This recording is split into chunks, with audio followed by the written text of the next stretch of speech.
सखियां गारी गा रही, राम जी का विवाह हो रहा है। सखियां विनोद करती राम जी से। पता है क्या विनोद करती?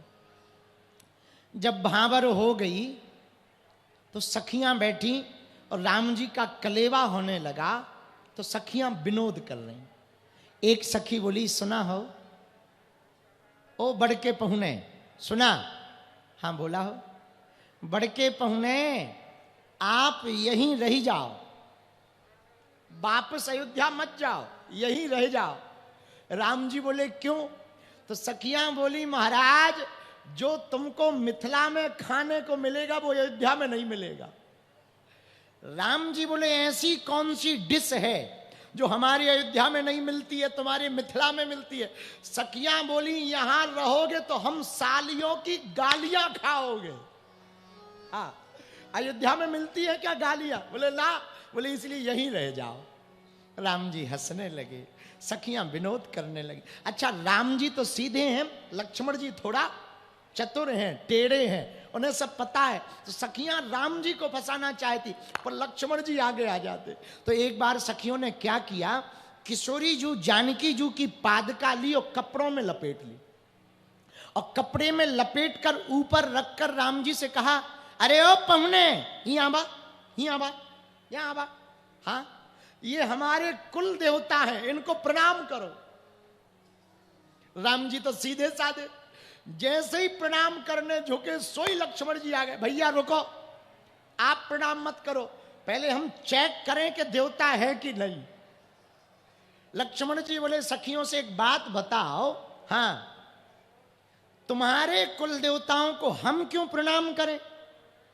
तुम्हारे कुल देवताओं को तुम प्रणाम करो, अपने बालों को हम अपनों को प्रणाम करेंगे, आपके बालों को हम क्यों प्रणाम करें? सखियां बोली, वाह ये नियम है ब्याह का, जिसके यहां आवे उनके कुल देवताओं को प्रणाम। लक्ष्मण जी बोले, ना ना ना ना, हम ना करेंगे, भैया चलो वापस, इनके कुल देवताओं को यही प्रणाम करें।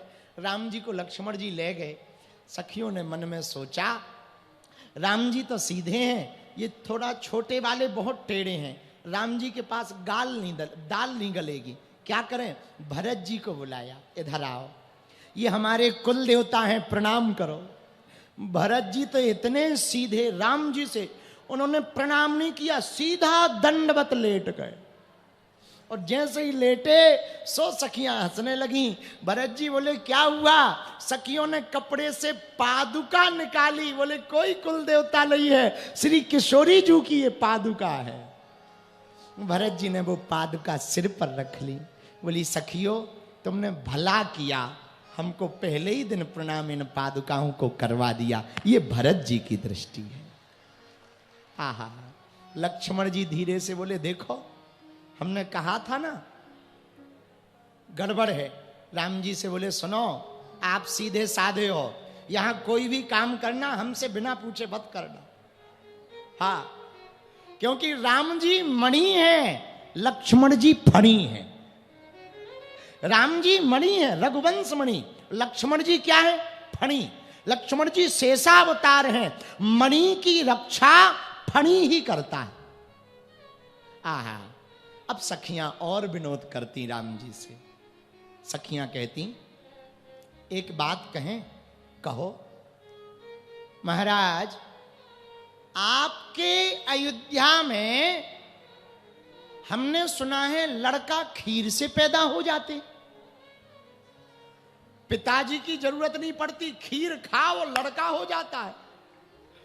और राम जी तो सीधे साधे कुछ ना बोले।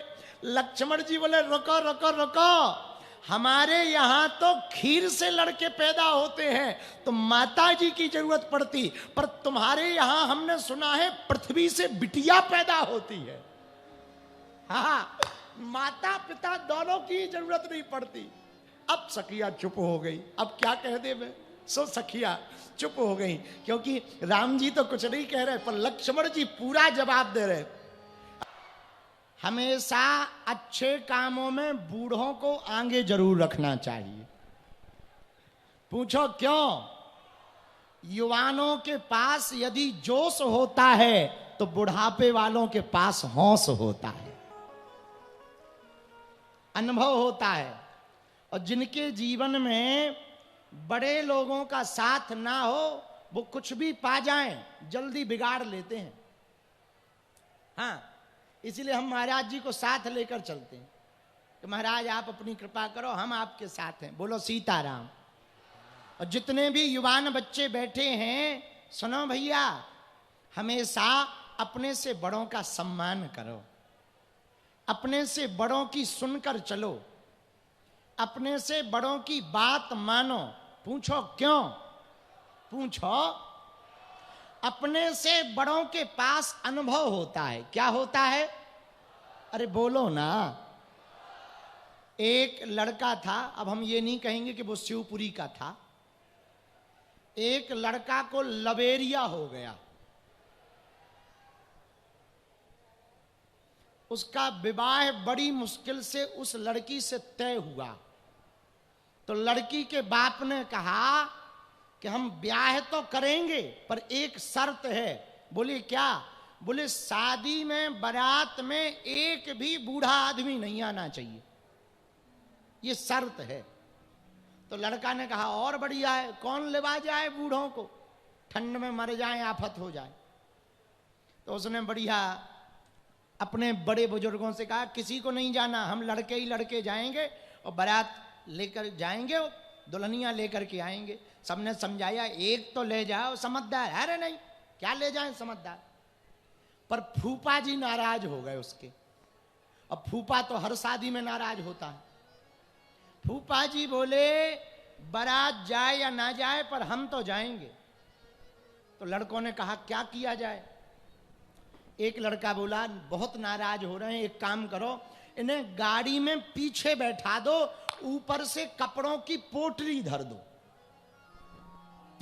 और वहां इन्हें तब निकालेंगे जब शादी हो जाए। कहा ठीक है। अब बारात गई, गाड़ी पहुंची, स्वागत हुआ बारात का। तो लड़की के पिता ने खबर भेजी कि ब्याह तो करेंगे पर एक शर्त है। लड़कों ने कहा क्या? लड़की के पिता ने खबर देकर के कहा कि हमारे गांव के बाहर जो नदी बह रही ना, उसमें पानी की जगह यदि दूध की धार बहे तो ब्याह होगा। और लड़कों ने कहा भाई ये तो संभव ही नहीं है, दूध मंगा भी लें इतना तो पानी में पता ही नहीं लगना है, इतना पानी बह रहा है।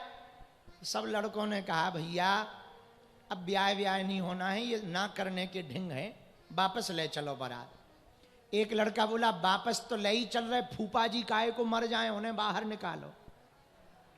तो फूफा जी को बाहर निकाला तो फूफा जी बोले क्या हुआ, शादी हो गई? अरे बोले नहीं भाई वापस जा रहे हैं। बोले क्यों? बोले शर्त के कारण। बोले क्या शर्त है? बोले शर्त रखी कि गांव के बाहर जो नदी बह रही उसमें पानी की जगह यदि दूध की धार बहे तो शादी होगी। फूफा जी बोले इतनी छोटी छोटी बातों में बारात वापस ले जाते हैं? लड़के बोले छोटी बात है।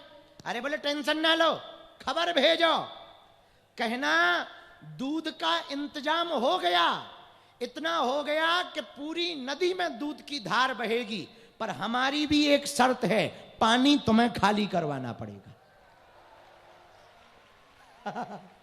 हाँ, जब ये बात खबर लड़की वालों के यहां गई तो लड़की के बाप ने पूछा कि जरा पता करो बारात में कोई बूढ़ा तो नहीं आया है?